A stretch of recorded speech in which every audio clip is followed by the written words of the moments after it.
हमें उन सभी नियमों का पालन करना अत्यावश्यक होगा जो WHO ने और मध्य प्रदेश शासन ने हमको दिए हैं। दूरियां बरकरार रहें, नजदीकियों में ना बदले, इस बात का ख्याल। वक्त ने कैसा सितम ढाया कि इंसान से इंसान की दूरियां ही दवा हो गई। तो वो मैं तुम्हारे नंबर दे देता हूँ कि जिसको भी बात करना हो तो चलिए शुरू करिए।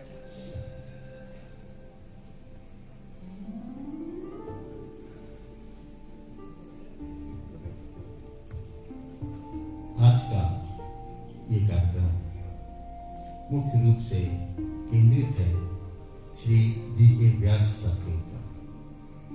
श्री D.K. व्यास सर का आज कार्यकाल का अंतिम दिवस है और इसी अंतिम दिवस को हम लोग एक ऐसा ऐतिहासिक स्मरणीय दिवस मनाने जा रहे हैं। बस उनके साथ थोड़ा सा प्यार बांटने जा रहे हैं। मैं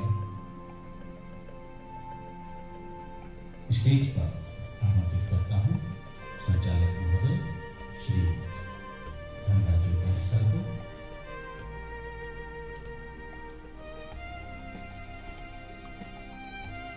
मैं आमंत्रित करता हूं श्री D.K. व्यास सर को।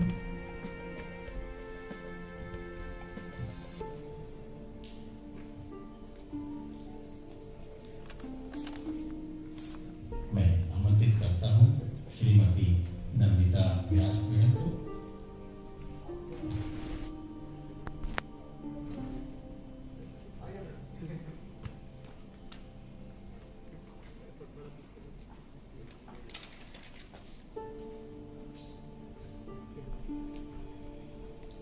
मैं आमंत्रित करता हूं श्री G.N. अग्रवाल सर को।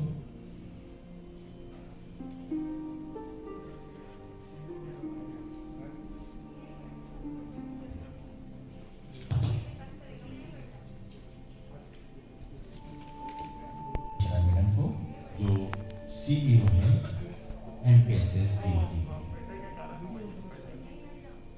जी ठीक।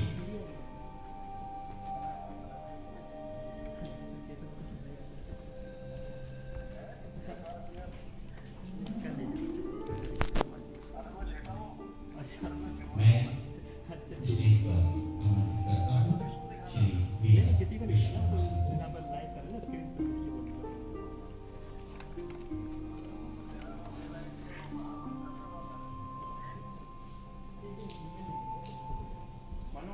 मैं आमंत्रित करता हूँ श्री D.K. व्यास सर के सुपुत्र जी को, मनु व्यास जी को।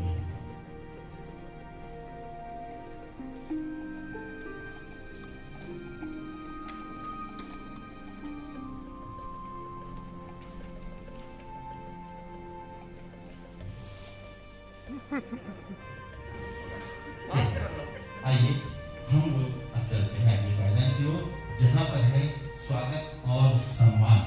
मैं आदरणीय संचालक महोदय श्री धनराजू एस सर से अनुरोध करूंगा कि वे श्री D.K. व्यास सर का आज यहाँ पर सम्मान और अभिवादन करने की कृपा करें।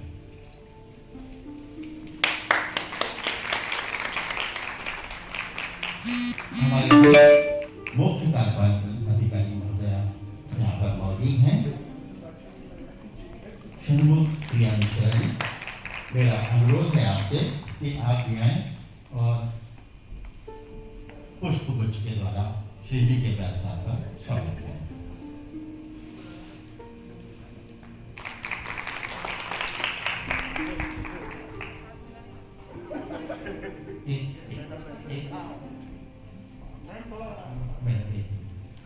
मैं चाहूंगा कि आप श्रीमती नंदिता व्यास मैडम का भी स्वागत करें।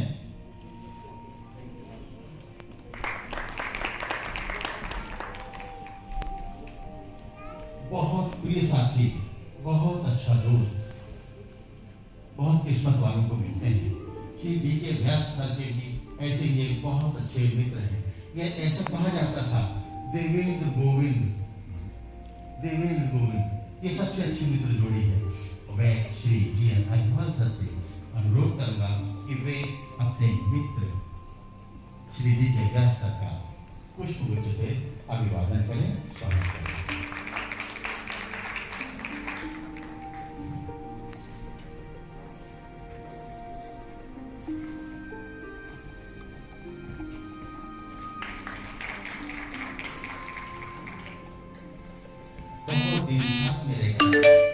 जिन्होंने श्री व्यास सर के साथ काम किया है, मैं Shri B R Vishwakarma sir को सादर आमंत्रित करता हूँ।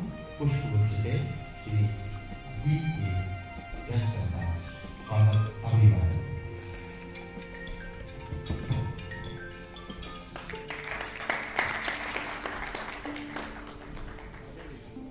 श्री केसी जैन सर को आमंत्रित करता हूँ, वे भी इस स्वागत की कड़ी में पुष्पगुच्छ से स्वागत करें।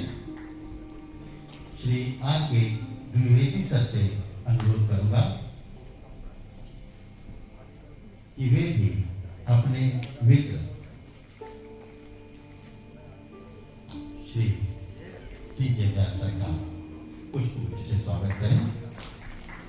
Shri M G Tiwari sir से मेरा अनुरोध है कि मंच पर आकर श्री डी के व्यास सर का स्वागत सम्मान अभिवादन करें। Shri D S Thakur sir से मेरा अनुरोध है, कृपया मंच पर आए।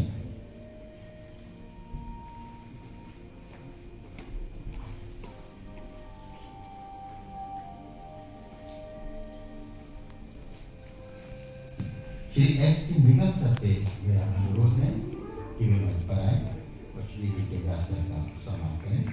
Shri S S Mishra sir से मेरा निवेदन है कि वे भी आए। श्री आर के ऑस्टिन सर से मेरा अनुरोध है, जीएसपी हेड।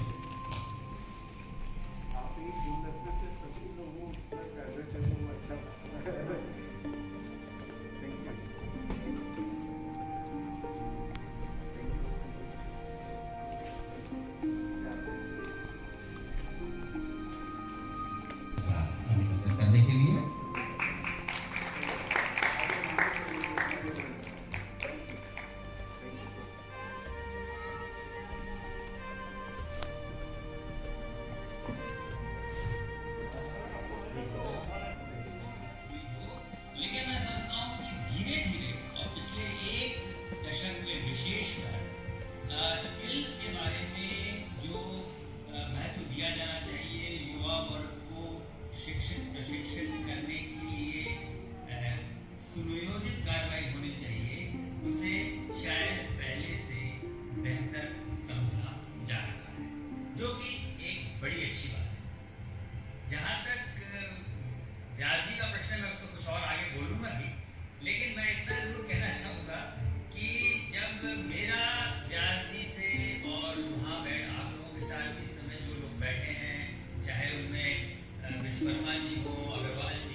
श्री डी.के. व्यास सर को एक अभिनंदन पत्र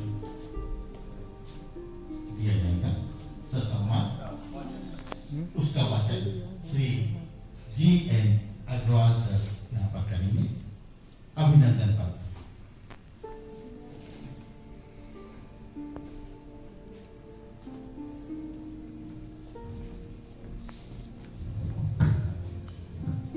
सभी को नमस्कार।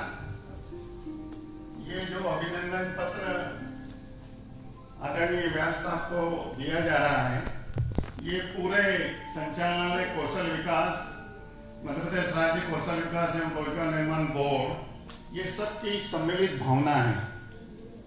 अब मैं ये अभिनंदन पत्र पढ़ रहा हूँ। जो तूफानों में किनारे तक पहुंचा दे, ऐसी अब कश्तियां नहीं मिलती। गम को गले से लगाकर खुशी बांटे, ऐसी जादू की झप्पियां नहीं मिलती। खुद के लिए जूझने वाले इस जहां में एक ढूंढो तो 1000 मिल जाएंगे। दूसरों की खुशी के लिए जूझने वाली आप जैसी हस्तियां नहीं मिलती। यदि व्यास साहब के व्यक्तित्व को पंक्तिबद्ध किया जाए तो इससे बेहतर संक्षिप्तीकरण एवं सरलीकरण नहीं किया जा सकता। श्री देवेंद्र कुमार व्यास जी की यह सहज और सरल लेकिन विस्मित कर देने वाली शासकीय सेवा की यात्रा दिनांक 10/4/1991 को प्राचार्य वर्ग 1 के पद पर औद्योगिक प्रशिक्षण संस्था रीवा से आरंभ हुई। आपकी दूरदर्शिता, कार्यकुशलता एवं प्रबंध की क्षमता को देखते हुए शासन द्वारा दिनांक 16 कर्मभूमि के प्रगति पथ पर साधना के साथी ने संयुक्त संचालक के पद की लगाम थामी ही थी। दिनांक 3/7/2002 को संचालनालय प्रशिक्षण मध्य प्रदेश जबलपुर के अतिरिक्त संचालक के पद का शिखर दायित्व इनके मजबूत एवं जांचे पद के कंधों पर रखा गया। संचालनालय कौशल विकास के शीर्ष पदों पर 22 वर्षों की मैराथन सेवा के बाद आपकी सेवाओं की आवश्यकता केंद्र शासन एवं राज्य शासन की प्राथमिकता वाले लघु अवधि प्रशिक्षण को प्रदेश में व्यापक करने हेतु महसूस की गई और शासन द्वारा आपको दिनांक 23/2019 को मध्य प्रदेश राज्य कौशल विकास एवं रोजगार निर्माण बोर्ड भोपाल में अतिरिक्त मुख्य कार्यपालन अधिकारी के पद का दायित्व सौंपा गया। संचालनालय कौशल विकास मध्य प्रदेश जबलपुर एवं मध्य प्रदेश राज्य कौशल विकास एवं रोजगार निर्माण बोर्ड भोपाल का परिवार आपके द्वारा विभाग को समर्पित 29 वर्ष की सेवाओं के लिए आपका हार्दिक अभिनंदन कर अपने आप को गौरवान्वित महसूस कर रहा है। हमेशा विभाग को प्रगति के पथ पर अग्रसर देखने की आपकी अभिलाषा एवं आपकी कुशल कार्य योजना के कारण कौशल विकास के क्षेत्र में विभाग ने चहुमुखी उन्नति की। आपके अथक प्रयासों से प्रदेश में शासकीय निजी औद्योगिक प्रशिक्षण संस्थाओं की संख्या एवं प्रवेश की क्षमता में गुणोत्तर वृद्धि हुई। आपके द्वारा विभाग में पहली बार 2003 में अल्प अवधि के प्रशिक्षण कार्यक्रम प्रारंभ किए गए। रोजगारोन्मुखी व्यावसायिक प्रशिक्षण योजना, ग्रामीण इंजीनियरिंग योजना एवं अनुसूचित जाति जनजाति के युवाओं की कंप्यूटर प्रशिक्षण योजना के प्रभावी क्रियान्वयन से युवा लाभान्वित हुए। कर्मण्येव अधिकारस्ते मा फलेषु कदाचन की उक्ति के उच्च स्तरीय दर्शन को आत्मसात करते हुए आपके भागीरथी प्रयासों से संचालनालय का कुल वार्षिक बजट 35 करोड़, पूरे विभाग पूरे संचालनालय का जो बजट 35 करोड़ था 1996 में, उसको बढ़ाकर 915 करोड़ वर्ष 2020 में करने में व्यास साहब का बहुत योगदान रहा है। ये जो बजट बढ़ा है उससे प्रदेश में शासकीय आईटीआई के स्वयं के भवनों की संख्या 77 से 223 हुई एवं विगत 10 वर्षों में संचालनालय कौशल विकास के स्वीकृत पदों की संख्या 4000 से बढ़कर 8000 दुगनी हुई।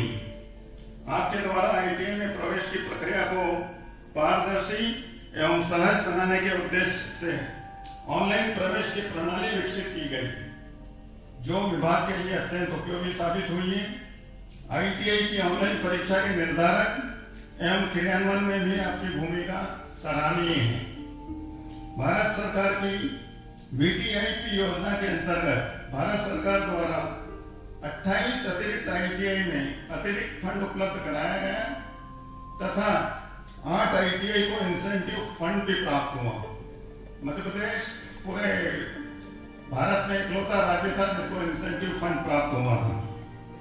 वामपंथी उग्रवाद से प्रभावित जिले बालाघाट जिले में एक ITI और 2 SDC की स्थापना, प्रशिक्षकों के प्रशिक्षण हेतु भोपाल में ITOT की स्थापना, पब्लिक प्राइवेट पार्टनरशिप के तहत 74 ITI के उन्नयन जैसी अनेक योजनाओं को स्वीकृत कराने और क्रियान्वित करने में महत्वपूर्ण भूमिका निभाई।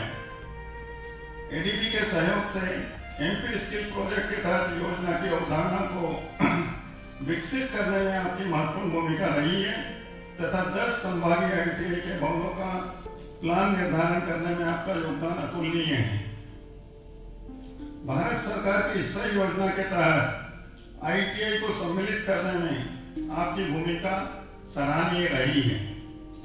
मध्य प्रदेश राज्य कौशल विकास एवं रोजगार निर्माण बोर्ड के कृत्यों को संपादित करने में भी आपने अथक परिश्रम किया है। भारत सरकार की संकल्प योजना के क्रियान्वयन के लिए आपके द्वारा किए जा रहे प्रयास सराहनीय है। मुख्यमंत्री कौशल संवर्धन योजना की अवधारणा एवं क्रियान्वयन में आपकी महत्वपूर्ण भूमिका रही है।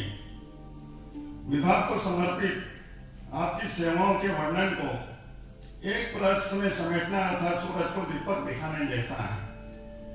आप अपने सेवा काल में शासन व उच्च अधिकारियों द्वारा सौंपे गए कार्यों का कर्म ही धर्म है, कर्म ही पूजा है के सिद्धांत पर निष्ठा एवं तत्परता के साथ निर्वहन करते हुए आज दिनांक 30/9/2020 को स्वैच्छिक सेवानिवृत्त हो रहे हैं।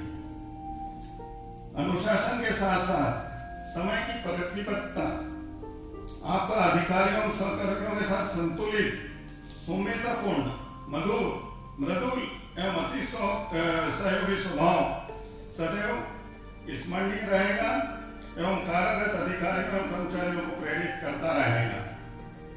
संचालनालय कौशल विकास जबलपुर और मध्य प्रदेश राज्य कौशल विकास एवं रोजगार निर्माण बोर्ड भोपाल परिवार आपके यशस्वी, सुखमय, स्वस्थ, चिरायु और समृद्धशाली भावी जीवन की हृदय से अनंत मंगल कामना करता है। और अंत में राहों में दीप की तरह जलकर आपने रोशनी दिखाई है। राहों में दीप की तरह जलकर आपने रोशनी दिखाई है। कौन कहता है विदा हुए हैं आप, आपने दिलों में जगह पाई है। धन्यवाद। इस आदर पूरे संचालनालय परिवार और बोर्ड परिवार की ओर से व्यास साहब को समर्पित।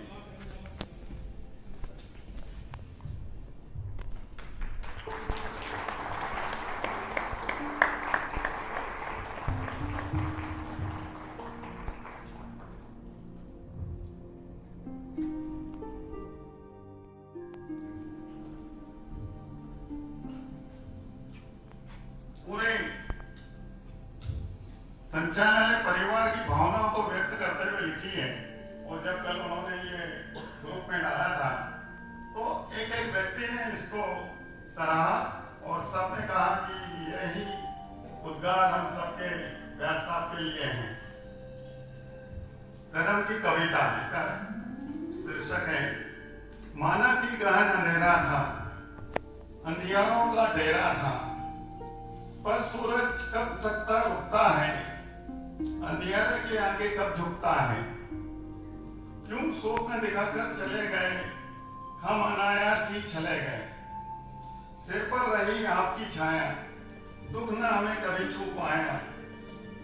डांटा डपटा पर खूब दुलारा, चिंताओं से सदा हमें उबारा।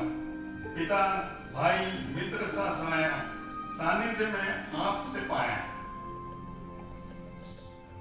परिवार दुखी है, नैनों में अश्रुधार उठी है।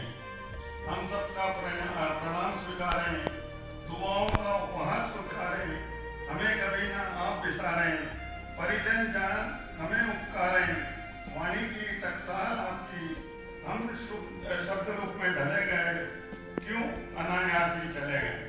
धन्यवाद।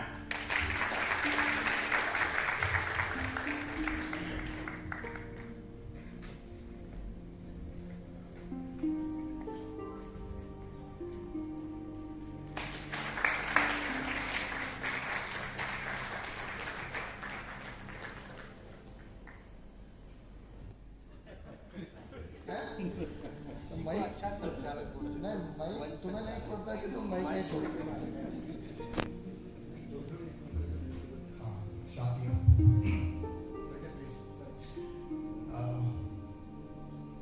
जिस व्यक्ति के लिए मध्य प्रदेश के पूर्व मुख्य सचिव ने अगर 8 मिनट बोला है, हम सभी समझ सकते हैं कि वो विभाग के लिए कितने बड़े असेट थे। बहुत बातें आई हैं कि 30 साल में किन किन पदों पर रहे, बट इस स्टेज में मुझे एक बात हमेशा लगता था कि क्या मुझे इनको रोकना नहीं चाहिए था, लेकिन एक बात लगता है कि मौका मिलता तो मैं ही निकल जाता मतलब विभाग से नहीं, नौकरी से। मतलब बहुत दौड़ते हैं हम, दौड़ के कहाँ पता नहीं कैसे जगह थक जाते हैं, तो पता चला कि बैटरी खत्म हो गया। तो कभी कभी लगता है कि आपने बहुत सही समय पे सही निर्णय लिया। कई बार इतना थकने के बाद एक लाइफ भी तो होता है। मुझे याद है कि जब पूरी कायनात, जब कोरोना में पूरा कायनात अपने अपने घर में आप भोपाल में फंसे हुए थे, आप काम कर रहे थे, कभी लगता है कि भाई ऐसा भी क्या काम करना है,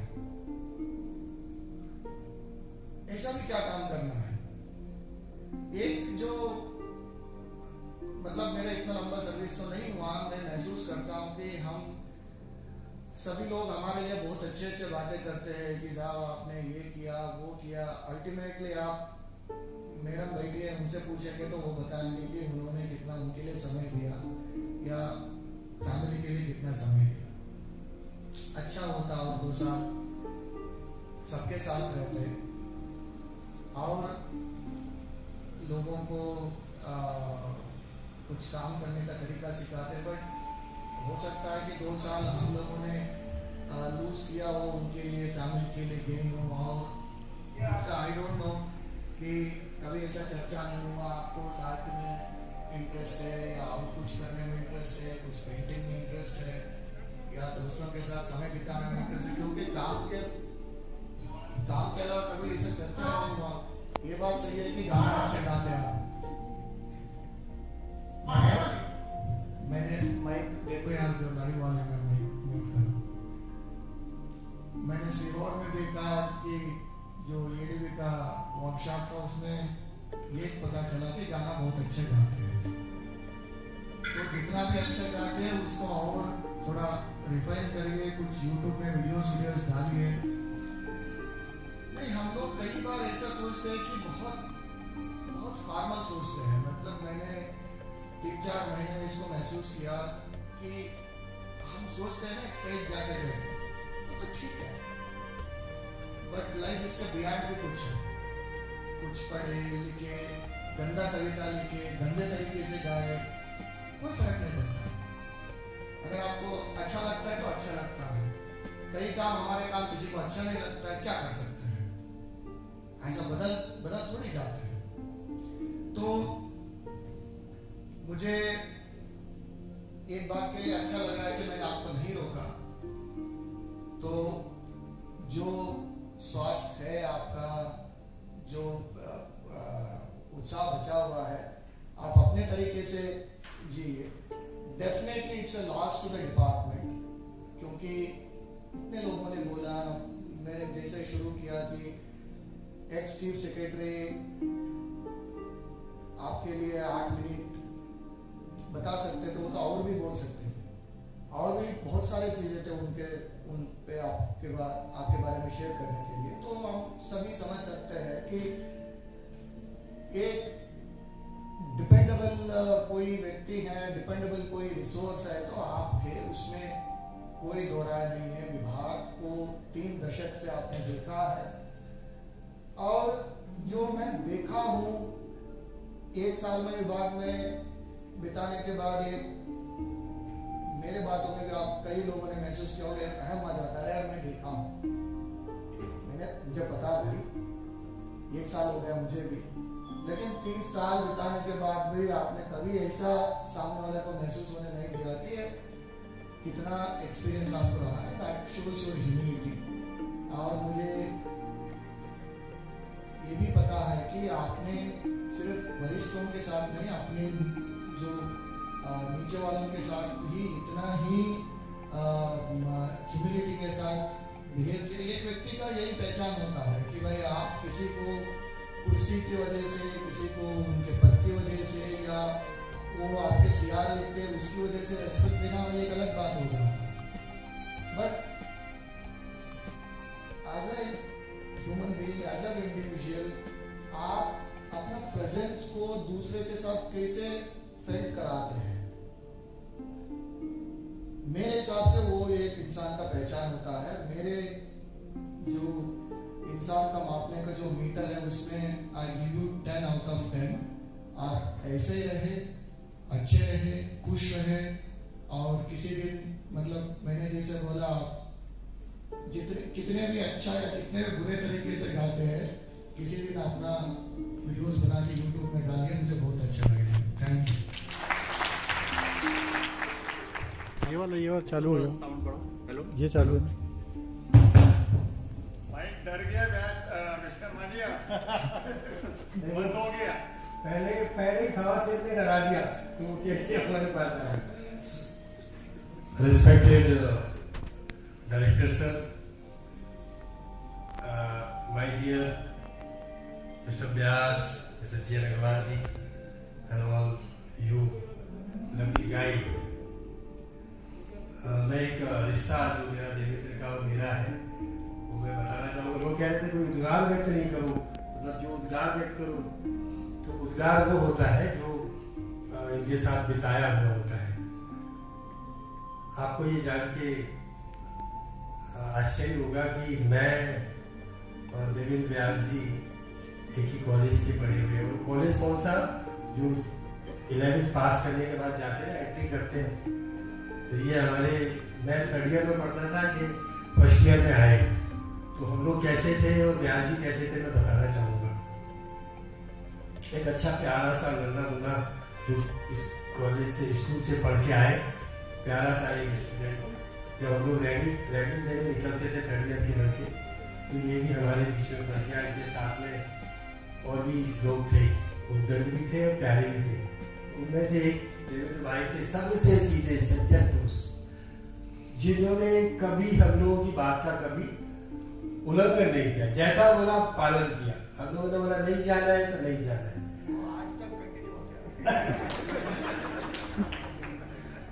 तो मैं आपको बताऊं, इनका रिकॉर्ड था, जैसे सर ने उनको 10 में से 10 नंबर दिए, sir thank you very much.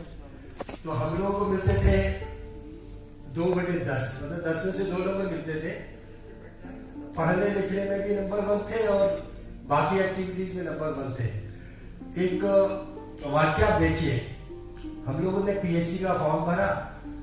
Form भरने के एक आध हफ्ते पहले डैडी गए, तो हमने देखा कि क्या बात है, ऐसा क्या हुआ कि उन्होंने बताया परीक्षा देने के लिए हम लोग हॉल में बैठे। तो मैं और देवेंद्र की जो सीट थी वो 2 सीट 3 सीट आगे पीछे। एक घटना हुई, पहले के जमाने में पीवीआर बहुत बड़ी चीज होती थी। तो याद होगा देवेंद्र को कि हम लोग पीवीआर के लिए, मैंने कहा तुम घर में बैठो, चिंता मत करो, इनका पीवीआर और मेरा पीवीआर मैंने एसपी कार्यालय से लिया था, सब ओके करके और जमा कर दिया। फिर इनको पता चला कि इनका पीवीआर हो गया, पुलिस गई भी नहीं घर पूछे कौन है। तो ये हम लोग की आत्मीयता थी। और अभी किसी ने कहा कि वो जोड़ी टूट गई, तो जोड़ी कभी टूटती नहीं है, जोड़ी बनती इसलिए है कि वो टूटे ना, यदि वो टूट गई तो जोड़ी नहीं। मैं इसको सपोर्ट करता हूँ कि गोविंद और देवेंद्र वाकई एक थे और आज भी है। और जो ये आप लोग प्रयास देख रहे हो, मेरे को देख के बड़ी खुशी हुई। रात को राजेश बोलते हैं कि सर वो आप भी कुछ बोल दीजिए, आपका वीडियो उसमें लगा देंगे।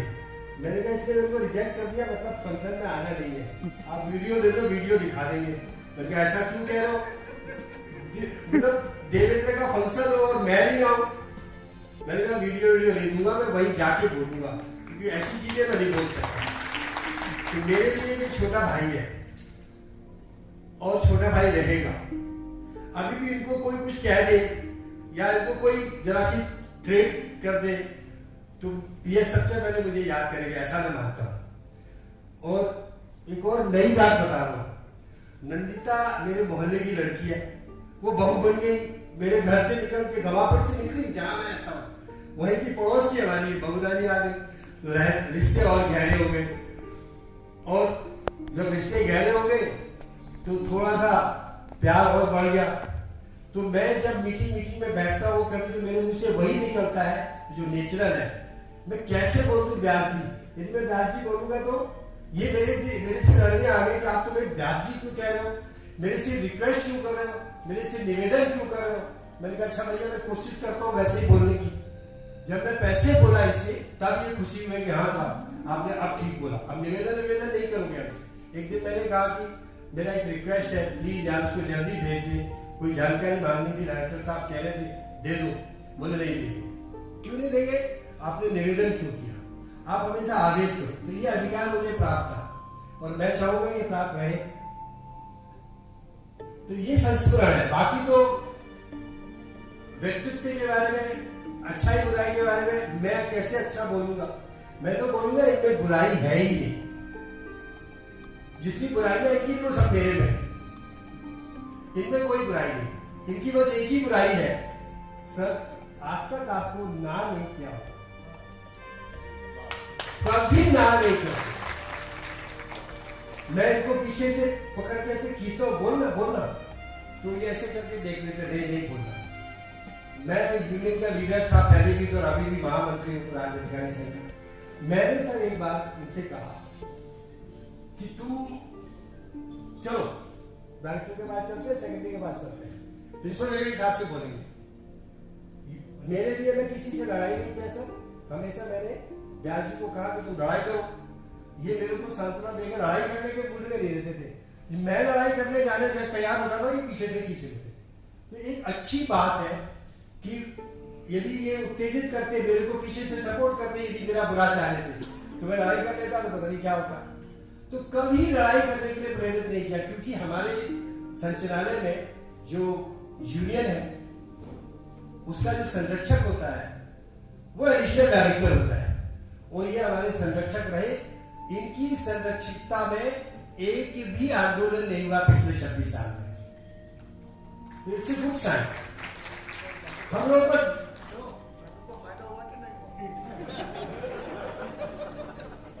अब फायदे घाटे का तो सर ये है कि हमारा ट्रैक रिकॉर्ड थोड़ा सा गड़बड़ है।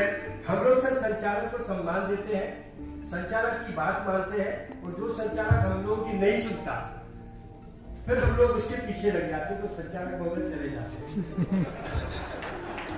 तो व्यास ने हमेशा ये कहा है कि अपन को बचना है इन चीजों से। नहीं सर एक बार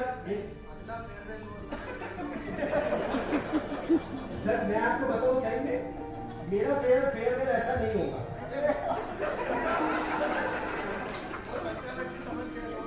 तो मेरा मतलब ये है कि हम लोगों को इन्होंने कभी आंदोलन नहीं करने दिया, और करा है तो फिर ये कहते थे, इन्होंने सिग्नल दिया कि नाउ डू इट, तो हम लोगों ने कर दिया। और आप लोग जानते हैं, जो ऑफिसर है वो जानते हैं। तो किसी के व्यक्तित्व के बारे में बहुत सारा बोलना, अच्छा बोलना, केवल विदाई समारोह में क्यों होता पता नहीं। मैं यहाँ एक चीज कहना चाहूंगा, किसी भी व्यक्ति ने कभी 30, 26, 27 सालों में एक बार भी श्री डीके व्यास की शिकायत नहीं करी। ये अर्निंग है लाइफ की कि शासकीय सेवक भी रहे हो और आपकी शिकायत ना। मैं व्यक्तिगत तौर से बहुत सारी शुभकामनाएं देना चाहूंगा कि बहुत प्यारे से रहे, स्वस्थ रहे और कहीं ना कहीं हम लोगों को जहाँ जरूरत पड़े वो जो गुणगान हम लोगों ने किया है उसकी सहायता उसके स्वरूप में मिलते रहे। Thank you very much. आदरणीय संचालक महोदय, आदरणीय व्यास साहब, श्रीमती नंदिता व्यास जी, श्री मनु व्यास जी, आदरणीय अग्रवाल साहब, आदरणीय विश्वकर्मा जी और समस्त मेरे साथियों, आज के दिन मैं आपको बताऊं कि मैं जब से मेरे को पता चला, किसी व्यास जी ने नहीं बताया जबकि मैं इनके डायरेक्ट अंडर में था, लेकिन यहाँ इन्होंने मेरे को नहीं बताया कि मैं इस्तीफा मतलब प्री मैच्योर रिटायरमेंट ले रहा हूँ।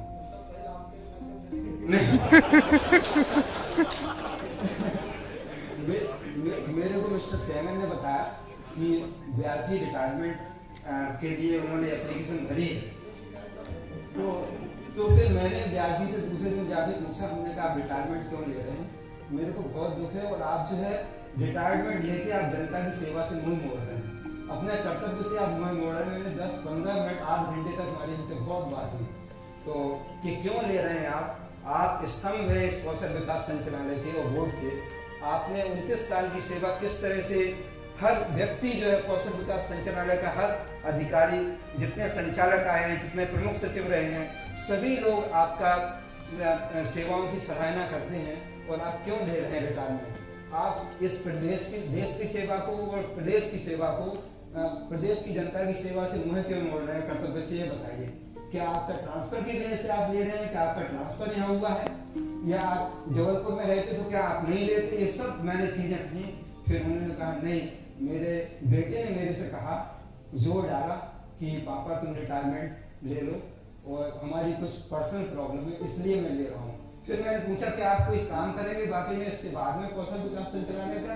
तो सर ने बोला नहीं, मैं कुछ नहीं करूंगा, मैं अपना पूजा पाठ धर्म ध्यान और अपने भाभी जी के साथ जो है घूमूंगा फिरूंगा, ये सब जो है मेरे को करना है, मेरे को अपनी फैमिली लाइफ जीना है। तो मैंने कहा अगर ये है तब भी मतलब ये अच्छा नहीं है, आप कुछ महीने रुक जाए कम से कम। मैं हमेशा सोचता था कि व्यास जी मेरे को रिटायर करेंगे, मेरे को इतना शौक है कि आज जो है व्यास जी रिटायर हो रहे हैं और मैं हमेशा सोचता था, क्योंकि हमारा जुलाई में रिटायरमेंट है और व्यास जी 2021 तक रहते। घर में मैंने बहुत कहा कि व्यास जी जा रहे हैं, बहुत दुख हो रहा है। और आज वाकई में मैं जब दूध लेने गया तो कार में बैठा हुआ था,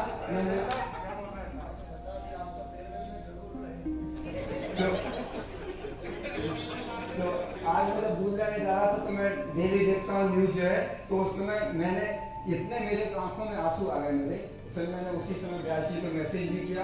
मैं वाकई में बहुत दुखी हूँ और इतने अच्छे मतलब अधिकारी, इतने अच्छे इंसान होना जो है बहुत दुर्लभ बात है।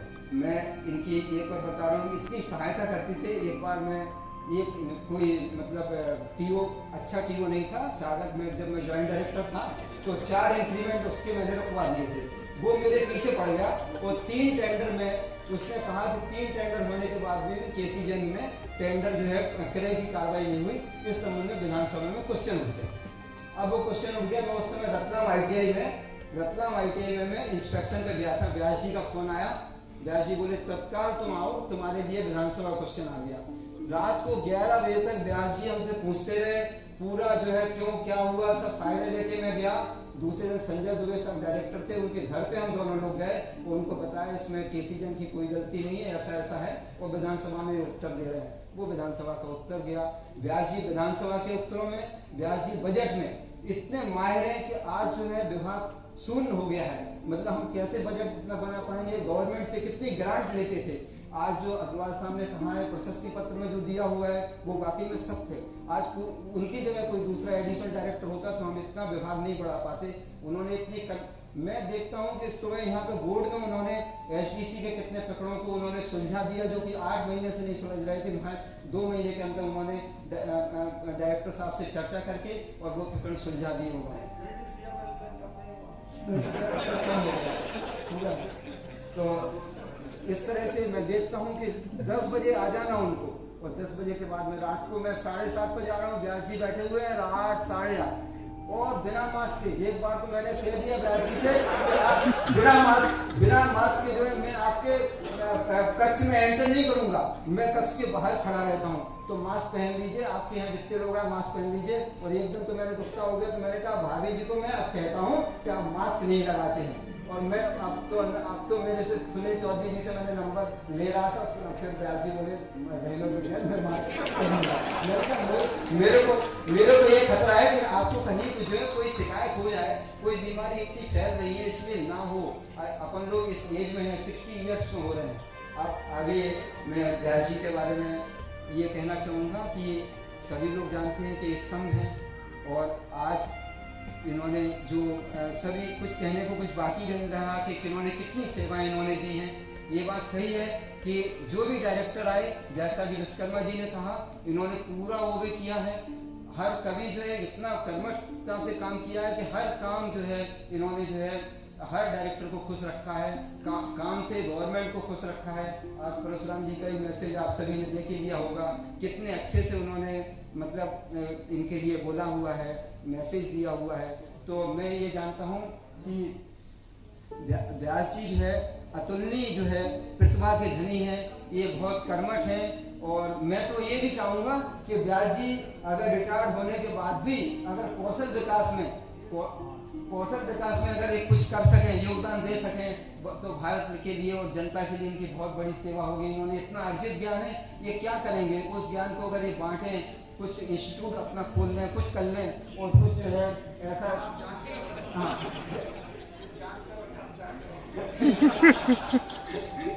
तो उससे बहुत ही अच्छा रहेगा। आज ये ऑडिटोरियम देखो, महिला ITI जबलपुर देखो, ग्वालियर के भवन देखो, मिनी ITI देखो, मतलब हर चीज में व्यास जी को ये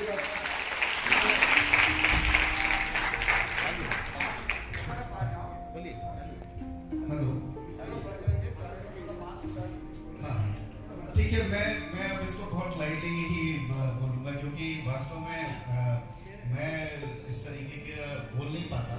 तो पहले जो जी सर लेकिन वो मैंने बोला कि सर के यूजुअली मेरा सेंटिमेंट्स बहुत हावी होते हैं मेरे ऊपर, तो मैं सामान्यतः अपनी खुद की विदाई पार्टी में तो ऐसा कुछ नहीं बोल पाऊँगा। तो लेकिन एक बात जो जैन साहब ने कही कि मेरे कर्मों से मतलब मेरे परिवार को फायदा हुआ बिल्कुल इसका उल्टा था। एक्चुअली जब मेरी शादी हुई थी तब मेरी कोई नौकरी नहीं थी, और तब जो है इनसे मेरी शादी हुई, जो अपने आप में एक मिसाल है। तो मेरे को अपना जीवन चालू करने से ही मेरे को मतलब मेरी लाइबिलिटी कुछ हाँ, आप इनके लिए जरूर बजाइए, क्योंकि उस समय ये प्रोफेसर मतलब ये लेक्चरर थी इंजीनियरिंग कॉलेज में नियमित, और मेरे पास कोई जॉब नहीं था।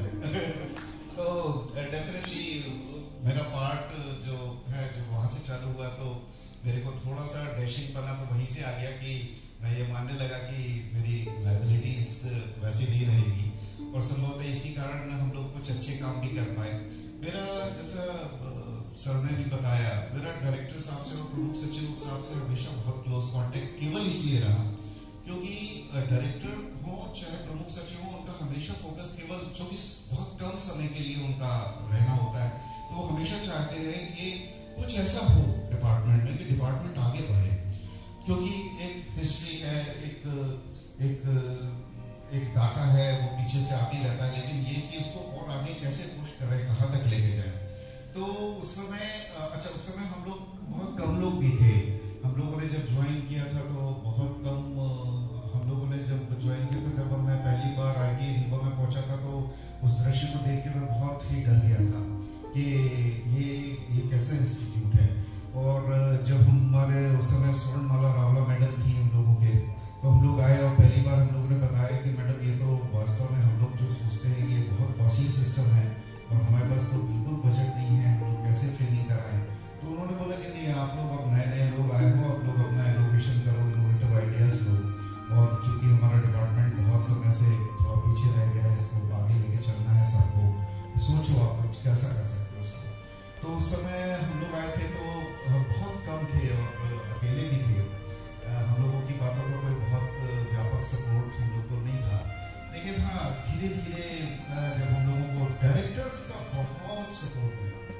और संभवतः वो सपोर्ट ने ही हम लोगों को उन कृत्यों को करने के लिए प्रेरित किया जिसको करने से वास्तव में हमारे सीनियर्स बहुत डरते थे। हम लोगों ने वो सब काम करना चालू किया कि नहीं, हमको यदि आगे बढ़ना है तो हमको ये सब चीजें जो हमको पकड़ के रखी हुई है हमको छोड़ना पड़ेगा। और हम लोग ने छोड़ा और फिर हम आगे बढ़े। मैं बहुत विस्तृत विवरण नहीं देना चाहूंगा, लेकिन जब हम लोगों को पहली बार ये बात आई कि अरे इस डिपार्टमेंट की कोई नीति कौन बनाएगा। हमारे डिपार्टमेंट में हम लोग जाते हैं और बोलते हैं कि सब आईटीआई चालू करो, तो 2 मिनट में आईटीआई सैंक्शन हो जाती है। उसके बाद हम लोगों ने 1991 के बाद से 2002 तक एक भी बिल्डिंग ही नहीं बन पाई। तो हम लोगों ने पहली बार मेरे को सर ने, परशुराम साहब ने जब मेरे को बुलाया और हम लोगों ने एक दिन पूरा स्वागत किया और मेरे को सर जो पूरा नॉलेज मिला सर, मेरे को कोई मैं किताब नहीं पढ़ पाया, मैं कोई बहुत ट्रेनिंग में नहीं जा पाया, बल्कि ये मेरे लिए अपॉर्चुनिटी थी कि जब मैं डायरेक्टर बना सर तो सबसे पहले मैंने अपने सब साथियों को आया में इंदौर भेजा कि आप लोग वहाँ पढ़ के आओ और फिर मेरे को बताना वहाँ क्या सीख के आए, तो हम भी कभी मिलेगा मौका तो वहाँ जाके पढ़ेंगे। और सर इन सपोर्ट से सर करते करते करते करते एक ऐसी स्थिति आई कि हम लोग जब हम लोगों ने, तो परशुराम साहब ने मेरे को बोला कि क्या तुम इतनी ताकत रखते हो कि हम सीधे सीएम साहब के पास जाके बोले कि साहब आप हमारे विभाग की समीक्षा करें। तो मेरे को सर उस समय इतना ज्ञान भी नहीं था कि सीएम क्या होते हैं, चीफ सेक्रेटरी क्या होते हैं, लेकिन उन्होंने बोला कि अच्छा दस्तावेज बनाना चालू करो। हमने सर दस्तावेज बनाना चालू किया। करते करते सर करीब 30 दिन यहाँ पे भोपाल में वो ट्रेनिंग ऑफिसर्स भी होंगे जिन लोगों ने रात में 3 बजे यहाँ पे बैठ के हम लोगों ने फोटोकॉपी करी है, वो सब लोग यहाँ पे होंगे। तो हम लोग सर जब पहुंचे तो पहली बार जब सीएम थे सर, तो उन्होंने बोला कि ये पहला डिपार्टमेंट है जिसने मेरे से रिक्वेस्ट की कि हम लोगों के विभाग की आप समीक्षा करें।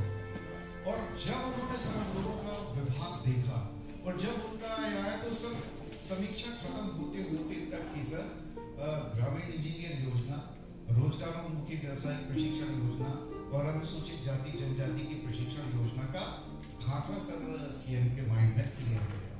और हम लोग सर इतनी कठिन स्थितियों में सर उस समय आईटीआई जैसी स्थितियों में नहीं था कि हम सीएम को बुला लें, उनका आदर कर लें, लेकिन सर आईटीआई जबलपुर, आईटीआई पटेरा और हम लोग सर सब लोग बहुत पुरानी गाड़ियों में बैठ के और ट्रकों में सामान ले लेके पटेरा जैसी जगह में जाके एग्जीबिशन किया। और जब सीएम आए और हमारे प्रमुख सचिव महोदय परशुराम साहब आए तब उन्होंने बताया कि ये लोग वही कुछ करना चाहते हैं तो क्या करें। और उसके बाद सर हम लोगों को वित्त विभाग में यदि हम लोगों की फाइल रुकती थी सर तो हम लोग किसी भी तरीके से वहां तक आवाज पहुंचा देते थे कि सर ये हमारे भवन नहीं क्लियर हो रहा है, ये नहीं हो रहा। हम लोगों को वहां से पूरा सेंक्शन मिला। इतना ज्यादा हुआ सर कि इवन लेटेस्ट में भी जब हम लोग अपना आईटीआई का छोटा मॉड्यूल लेके गए तो चीफ सेक्रेटरी साहब ने कहा कि नहीं अब ये बड़ा बनेगा, इसको करीब 6 करोड़ के डिजाइन बनाओ और इसमें बॉयज हॉस्टल दो, गर्ल्स हॉस्टल दो। ये बहुत इंपॉर्टेंट तंत्र है, इसको बहुत निग्लेक्ट हो चुका है, इसको आगे बढ़ाना है। तो जब इस तरीके का सपोर्ट मिलता है और जब इस तरीके का होता है तो बहुत तेजी से आगे बढ़ती है।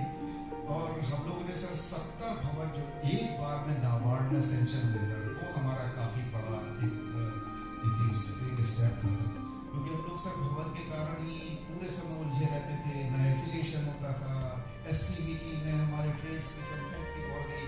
हम लोग चाहते सब कुछ थे लेकिन वो उस तरीके से परिणति उसकी नहीं हुई थी। लेकिन सर मेरे को बहुत सपोर्ट मिला सर। और मेरे को ऐसा लगता है कि मेरे समय तक अभी तक भी मेरे दिमाग में ऐसा या मेरे साथ ऐसा कभी नहीं हुआ कि कोई योजना को मैंने सोचा हो और वो सेंक्शन ना हो। उस पर सेंक्शन हुआ है, उस पर पैसे आए हैं, इसमें लोगों ने काम किया है। और ये सब बेसिकली इसलिए क्योंकि हम लोग तो केवल इसको एक अमली जामा पहनाते हैं या हम लोग उसको कंप्यूटर पे करते हैं। बेसिकली तो सब लोग आप लोग हो जो इसको मतलब इसको क्रियान्वित करते हैं। तो basically this credit goes to all of you. I know I see faces here जो इतना वर्क करते हैं और बहुत मेहनत से और बहुत कमिटमेंट से इस काम को करते हैं। सर के साथ मैंने कम काम किया लेकिन मैंने बहुत फ्रूटफुल वर्क किया और मुझे बड़ा सेटिस्फैक्शन है। मेरे को नहीं लगता कि सभी लोग इस बात के गवाह हैं कि जैसे कोई नस्ती है, कोई बहुत कॉम्प्लिकेटेड है, उसके बाद मैं उसमें कुछ लिख रहा हूँ तो सर के पास जाएगी वो फाइल, और मेरे को ऐसा लगता है कि वो 2 घंटे में वापस आ जाती थी, और उसमें बिल्कुल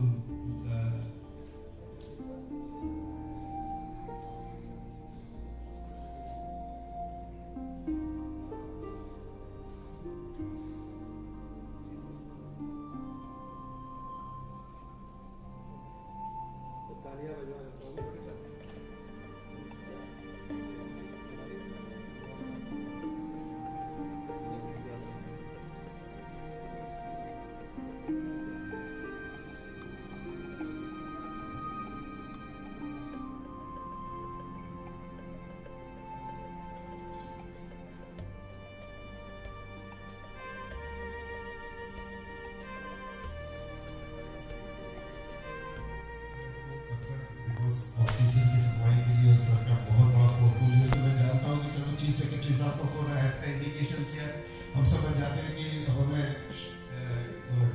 तो सर मैं वही बता रहा था कि मेरे को ऐसा लगता है कि मैंने जो भी कॉम्प्लिकेटेड किए तो मेरे को 2 घंटे बाद सर का वो ऐसा एरो करके कि ठीक है आ जाता, तो लोगों में ये हुआ कि अच्छा ये अपन को ऐसा लिखना चाहिए या ऐसा बताना चाहिए, तो शायद ऐसी चीज़ें हो जाती हैं।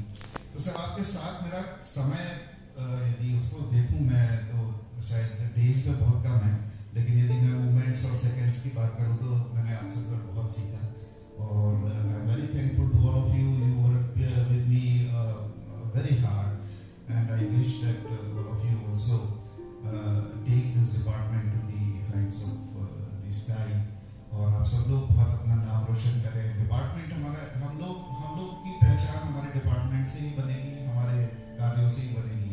मुझे सर बहुत टेंशन हो जाता था कि मैं जब किसी भी स्टूडेंट को फोकस करके देखता हूँ और मेरे को ऐसा लगता है कि मेरे तंत्र में मैं एक बहुत सिंपल से ग्रामीण युवक को उसकी जीविका नहीं दिला पाता हूँ, तो मेरे को रात में कभी कभी बहुत अनईजी लगता है, मैं सो नहीं पाता हूँ, क्योंकि मेरी एक आदत है और वो मैंने सबको कन्वे करने की कोशिश की कि try to feel the responsibility for everything which goes wrong in your department. If you will feel your responsibility, you will try to do some good things.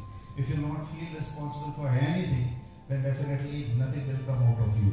So I simply say that you try to feel responsible. Even if you are not responsible, try to feel responsible, because that will give you another dimension to think and to act and to move ahead in your life. तो आप सभी लोगों ने मेरा इतना सम्मान किया, I am so thankful to you. और आप लोग मुझे याद रखें, मैं आप लोगों के साथ डेफिनेटली आगे भी अपना संपर्क बनाए रखूँगा। मैं कभी भी नहीं बोल पाता था एक्चुअली, चूंकि सर ने अपना माहौल लाइट कर दिया तो मैं बोल पा रहा हूँ। I am very thankful to you sir, thank you so much.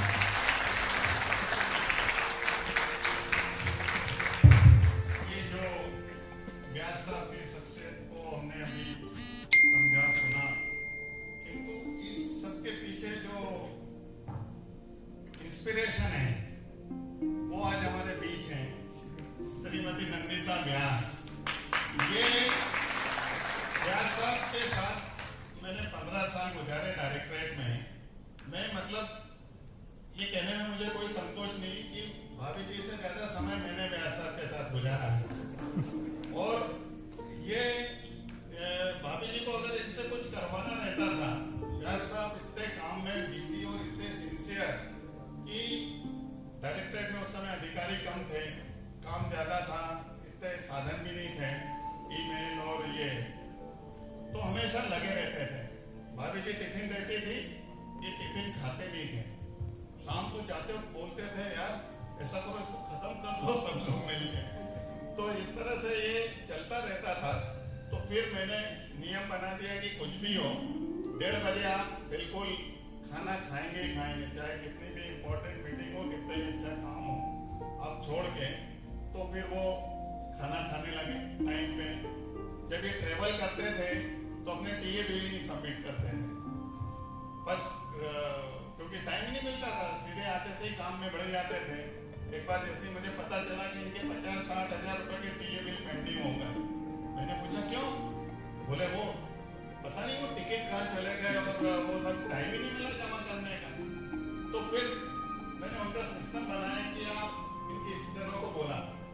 व्यास साहब ट्रेवल करके आए तुम तो खड़े हो जाओ, उनसे कहना टिकट दे दो, होटल का बिल दे दो, और अगर पहले दिन मना करें तो दूसरे दिन जब तक नहीं दे तब तक रोज जाना। तो इस तरह से उनका सिस्टम बनता था। 2007 में व्यास साहब की तबीयत खराब हो गई, पूरा डायरेक्ट चिंतित, डायग्नोसिस नहीं हो रहा था, प्रॉब्लम बहुत सीवियर पेन होता था उनको पेट में। फिर ये नागपुर गए, नागपुर से लौटे, अभी वो डायग्नोस हुआ है, अभी कोई ट्रीटमेंट शुरू नहीं हुआ। अपने घर पहुंचे, उस समय ये डायरेक्टर के प्रभार में थे। घर पहुंचते थे पेन हो रहा है, हम सबको बुलाया, बोले विधानसभा सब चल रहा है, वो 5 प्रश्न है वो लेके आओ, मैं अभी बनवाता हूँ। मतलब उस कंडीशन में जब इतना भयंकर पेन हो रहा है और उन्होंने अपने ऑफिस के लोगों को बुलाया और वो प्रश्न बनवाए। तो ये ऐसी शख्सियत है ये, और इन सब के पीछे पूरा हाथ भाभी जी का है। इन्होंने कभी विरोध नहीं किया, इन्होंने सुबह 7 बजे से लेके 10 बजे तक ऑफिस में रहे, किंतु कभी भी एक बार भी उनको ये नहीं कहा कि आप क्यों मतलब इतना काम कर रहे हो क्यों। और वो उनका बेटा मनु, वो भी मतलब उसने भी सफर किया है। सभी लोगों ने आज इनके परिवार के दोनों भाई साहब ने बताया कि वो इतने ज्यादा इन्वॉल्व रहते थे अपने सरकारी दायित्वों को निभाने में कि परिवार को बहुत कम समय दे पाए। तो अब ये समय है उनके लिए, परिवार को देने के लिए। जब उन्होंने मेरे से डिस्कस किया उनका ये रिटायरमेंट लेने का, तो मैंने बिल्कुल उसका विरोध नहीं किया, क्योंकि मुझे मालूम है कि इन्होंने अपना जीवन अभी परिवार के साथ तो बिताया ही नहीं, पूरा शासकीय सेवा में बिताया है। और वो इतने सिंसियर हैं कि जब तक काम करते रहेंगे वो पूरे समय इसी में लगे रहेंगे। तो ये हम सब लोग मतलब बहुत खुश हैं, और उनको खुशी खुशी हम लोग इस शासकीय सेवा से विदा कर रहे हैं। किंतु उनका ये मुझे भी पूरा विश्वास है कि जब भी कभी किसी को कोई जरूरत होगी वो तुरंत हाजिर हो जाएंगे। हम लोग कोशिश करेंगे कि उनके निजी समय को वापिस से शासकीय सेवा में उपयोग न करें, फिर भी कहीं अगर कुछ हो गया तो वो जरूर उपलब्ध होंगे और तैयार रहेंगे। उनका सर ये जितनी बार भी मतलब उनका एज ए एडिशनल डायरेक्टर काम कम रहता है, किंतु ऑफिस में जो उनका समय ज्यादा लगता था वो दूसरों का काम करने में लगता था। कि जो नीचे वाले को जो काम करना है उसने नहीं किया, उसके नीचे वाले ने नहीं किया, तो ये बोलते थे कि तुम तो फाइल लेके आ जाओ मेरे पास, वो खुद बनवाने लग जाते थे। तो इनका जो अधिकांश समय बीतता था वो चूंकि नीचे से उतना तेजी से या उतना सपोर्ट नहीं हुआ, तो ये खुद हर काम को करने में लगाते थे। और समय के इतने पाबंद कि मुझे नहीं लगता कि कहीं किसी मीटिंग में 1 मिनट भी लेट हुए हों। हमेशा आधा घंटा पहले पहुंचते थे, और जो 2-4 बार लेट भी हुए हैं वो हम जैसे लोगों के कारण जो उनके साथ संलग्न हो जाते थे वो लेट कर देते थे। तो ये उनकी खासियत है, और हम सब लोग इस बात को जानते हैं और हमेशा उनको याद करते रहेंगे, उनको मिस करते रहेंगे। एक व्यास युग का आज खत्म हो रहा है, जो 30 साल से व्यास युग था, आज उसका समापन हो रहा है। और चूंकि उन्होंने हम लोगों को इतना स्ट्रॉन्ग बना दिया है कि लड़खड़ाते हुए हम कुछ समय में इसको संभाल लेंगे। Thank you sir, thank you very much. अब मुझे लगता है कि अब वो वीडियो मैसेज प्रसारित करने की जरूरत नहीं है, वो तो अब लाइव देख लिया सर, लाइव देख लिया है। तो अब यही हम अपने कार्यक्रम को आज का समाप्त करते हैं। अब हाँ, जियोलॉजी की प्रोफेसर है, कुछ भी जैसे अधिकतर लोग पीएचडी तो घर बैठ के कर लेते हैं, किंतु ये एक जगह एक माइन एक पत्थर इन्होंने घूम के देखा और वो किया। इन्होंने अपनी पीएचडी में 4 साल लगे आपको, है ना? श्री डी.के. व्यास सर को सप्रेम भेंट।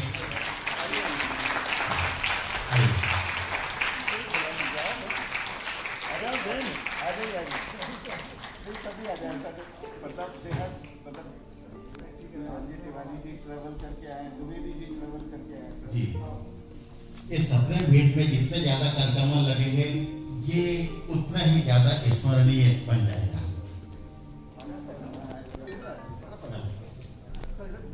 ऐसे